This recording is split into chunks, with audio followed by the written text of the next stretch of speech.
Since gold is one of the most expensive metals in the world, it makes sense that Discovery Channel decided to launch the reality TV program Gold Rush, which has been running for more than 11 seasons and is still going strong. Oh. The show follows the exploits of different gold miners in Alaska who become famous and wealthy while searching for one of the planet's most valuable metals. It's evident that the cheap mining operations are frequently effective, because Gold Rush cast members also go to great lengths to extract as much gold as they can. Many fans are unaware of how much it costs. Foo. Stories about people looking for lost or hidden gold have been around for a long time, but the real question is, can you really make a lot of money by looking for gold? It appears that the answer is yes, as the Gold Rush cast members are far wealthier than you might imagine.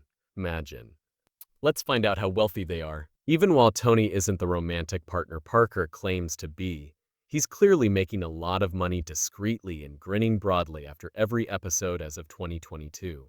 It would be great if you could just drive around and watch it go down the road before heading to work.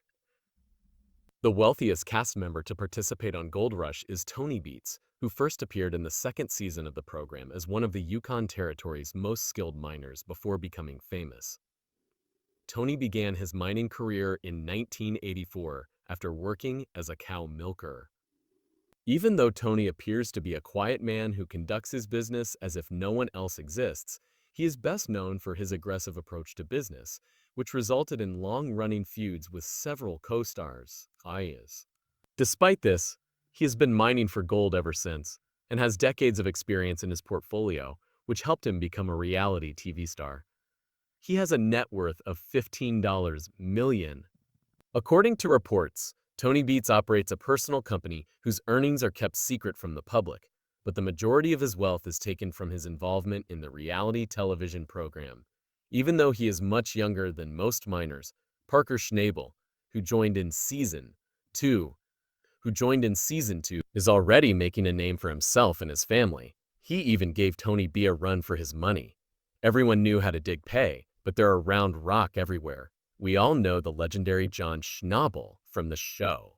At the age of 16, Parker Schnabel began excavating and was regarded as a mining prodigy since he and his team were able to Todd Hoffman We Got Water. But the question is, do we have enough for the sluice? What do you think that'll do it? We got white. Parker excavated the Big Nugget Creek mine alone after his grandfather passed away. He then took full control of the family business and is now one of the most reliable miners on the show. His net worth is estimated to be $10 million with benefits from his other businesses. Parker Schnabel, like water. Jack Hoffman, one of the few people who taught the course when the show first started, showed his son how businesses operate, and Todd learned a lot before he tried his hand at mining. Todd followed in his father's footsteps on the show. When his little Oregon airport began to lose money, Todd, the owner, collected 6 unemployed friends and traveled to Alaska to join his father. However, in season 8, Todd abandoned the reality TV show. He is currently a member of one of the in addition to maintaining his $7 million fortune through various business pursuits. He also appears in the Gold Rush Hoffman Family Gold spin-off series. Given his numerous business ventures, Todd might be headed to dethrone Parker Tigwinen. He didn't know when he would discover gold, and Fred was upset. Hey, you never know when you won't find gold. One of the Dakota boys, Fred Hudd, was originally shown to the public in season 1, but it wasn't until the second season, when he joined Parker Schnabel and other cast members, that Fred became a regular. Along with Todd Hoffman, unlike the others, Fred had a different background. Prior to becoming a reality TV personality, he was already a miner.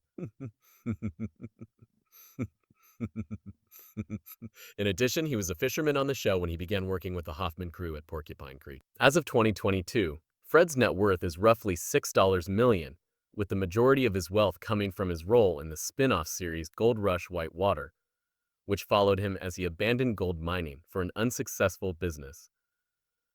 Fred also left the program midway, but he didn't completely depart the brand. Riches derived from his appearance on the show Rick Ness. I believe that closing camp will need to be a real consideration. After appearing on the show, Rick's career transition quickly became something to celebrate.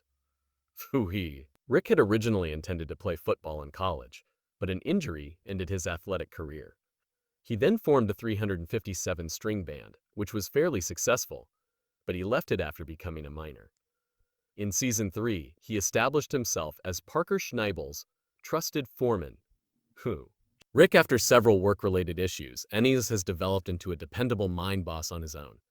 Fortunately for him, he struck gold during his first year as a mine boss, earning him a cool $3 million on the show. Are you serious, Dave Turin? There isn't any gold here. Since joining the Hoffman crew in Season 2, Dave has gained a reputation as a quarry and mining specialist, making him one of the few cast members with extensive mining knowledge. He is also one of the most adored miners on the show. At first, Turin was employed at his family's quarry, Faba Coop. Known as Jim Turin and Sons, he oversaw the day-to-day operations of the company for roughly 25 years before departing to work for Todd Hoffman on the show. Much like Fred Turin, he chose to quit the main series and make an appearance in a spin-off series called Gold Rush. Quoted, Gold Rush. Since the 2019 premiere of Dave Turin's Lost Mine, his estimated net worth has grown to $2 million. This sounds like a much higher danger, Fred Lewis, and it looks like Sandra New York is expecting a lot of people in Juspi. Fred teamed with former military personnel who had received emergency medical training, Schneibel's security division, and quickly took Ness's place once he quit Parker's group. He made his debut in the spin-off series Gold Rush. Before appearing on Parker's trail, Fred helped the team in their west. They had successfully crossed the Yukon River and entered Dawson City via the Klondike Way. Fred has a net worth of $1.06 million. For many who are unfamiliar with Freddie Dodge, he is the gold guru of the Gold Rush because of his extensive knowledge of gold mining. Quote, mining. These are known as ribs for the sluice fox, and he simply grinds them up to make them stronger so they'll weld a little easier. Freddie was featured in Seasons 1 and 2, but it was only in Season 3 that he established himself as a permanent star. Freddie started mining at the age of 9, which helped him learn the craft. Later, Todd Hoffman needed his experience in his team, and as a result of his intelligence and skill, Freddie received his spin-off series, Gold Rush, Freddie Dodge's Mine Rescue. As of 2022, Freddie, who also owns other personal companies including MSI Mining Equipment and the Large Red Wash Plant, is valued at approximately $1 million. Jack Hoffman is the greatest place we've ever been, and I get really excited about their goods.